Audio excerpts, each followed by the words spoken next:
Assalamualaikum warahmatullahi wabarakatuh. Salam sejahtera untuk kita semua. Yang terhormat Bapak dosen pengampu untuk mata kuliah kewirausahaan, Pak Sofa Sofiana Eskom Imkom, dan yang saya hormati para penonton sekalian yang berbahagia. Perkenalkan, saya Muhammad Aswaduyana. Di video ini saya ingin mempresentasikan untuk bisnis model kanvas yang telah saya buat, yang mana tujuan untuk presentasi ini adalah untuk memenuhi tugas ujian akhir semester untuk mata kuliah kewirausahaan. Oke. Ya, pada kali ini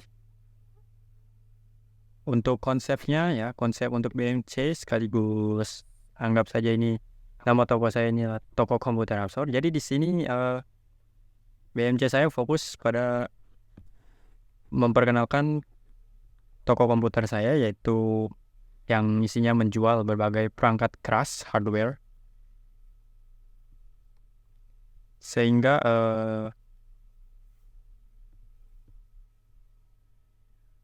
ya di sini seperti yang dilihat ada bisnis model kanvas yang telah saya buat. Isinya kita bedah dari kiri ke kanan dan kemudian ke bawah ya. Yang pertama ada key partners. Jadi di sini key partners untuk bisnis saya itu adalah pemasok perangkat keras. Jadi bisnis saya akan berfokus untuk memasok perangkat keras ya. Jadi saya butuh untuk pemasoknya ya. Jadi maksud saya gini, untuk bisnis saya kan jualan alat komputer ya atau hardware, makanya saya di sini butuh partner yang mana bisa memasok memasok dari stok perangkat keras yang saya butuhkan nanti. Kemudian adalah jasa pengiriman, karena saya jualan dan jualan sekarang tidak luput dari pengiriman menggunakan ekspedisi. Jadi saya juga akan bekerja sama dengan jasa pengiriman. Kemudian key activities. Ya, ada pembelian dan penyimpanan barang. Jadi aktivitas utama dari toko komputer saya adalah pembelian dan penyimpanan barang. Itu adalah yang utamanya. Jadi toko saya akan mengelola proses pembelian dan penyimpanan perangkat keras komputer yang dibutuhkan oleh pembeli ya. Kemudian ada pelayanan pelanggan. Tentu kalau jualan kita akan fokus kepada pelayanan. Pelayanan yang dimaksud itu seperti ya diantaranya kalau hardware itu berarti sekaligus untuk memasangkan perangkat hardware itu sendiri ya. Jadi menjual sekaligus memasangkan secara langsung kepada pelanggan, dan juga ada knowledge gitu, memberi tahu pelanggan tentang hardware yang kita jual itu ya, sehingga mereka bisa menggunakannya dengan bijak. Kemudian ke key resource itu resource lah, persediaan gitu, stok dan persediaan ya, menjaga persediaan yang mencukupi untuk memenuhi permintaan pelanggan. Jadi kuncinya adalah kita menjaga persediaan yang cukup sehingga pelanggan akan selalu mendapatkan barang yang mereka inginkan gitu. Jadi kita akan selalu menstok persediaan toko saya maksudnya.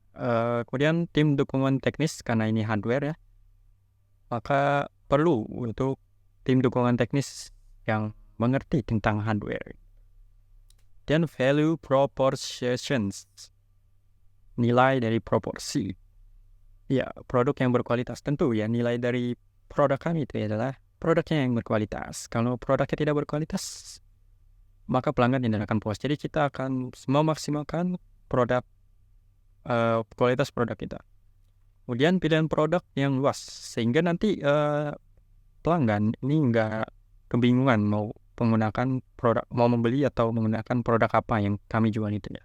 Layanan purna jual yang ya tentu ya, kalau berbicara soal barang dan hardware itu ada umurnya ya. Jadi banyak dari pelanggan yang khawatir barang itu rusak sebelum mereka menggunakannya secara puas gitu, secara maksimal. Jadi untuk menghilangkan kekhawatiran mereka, maka kita melakukan layanan purna jual yang unggul lah, yang dimana kita memberikan solusi seperti garansi ya dan perbaikan tersales gitu tepatnya.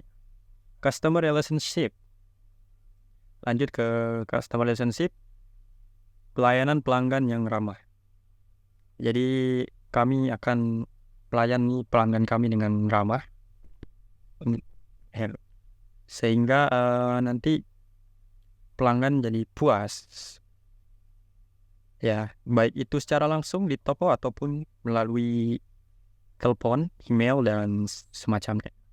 Kemudian program keanggotaan membership, ya ini kami akan menawarkan program keanggotaan atau membership ya, dimana membership yang sudah sering belanja di toko kami bakal dapat tawaran-tawaran yang menarik dari kami. Kemudian channelnya kita bisa berupa toko fisik dan juga toko online atau e-commerce. Membuka toko retail yang menyediakan pengalaman langsung bagi pelanggan untuk melihat dan membeli produk. Penting untuk memiliki toko fisik ya, untuk toko komputer ini ya,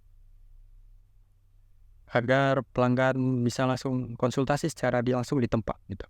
Kemudian untuk e-commerce, karena di era sekarang pembelian produk bisa bahkan sangat efisien untuk di e-commerce, maka kita akan membuat e-commerce-nya.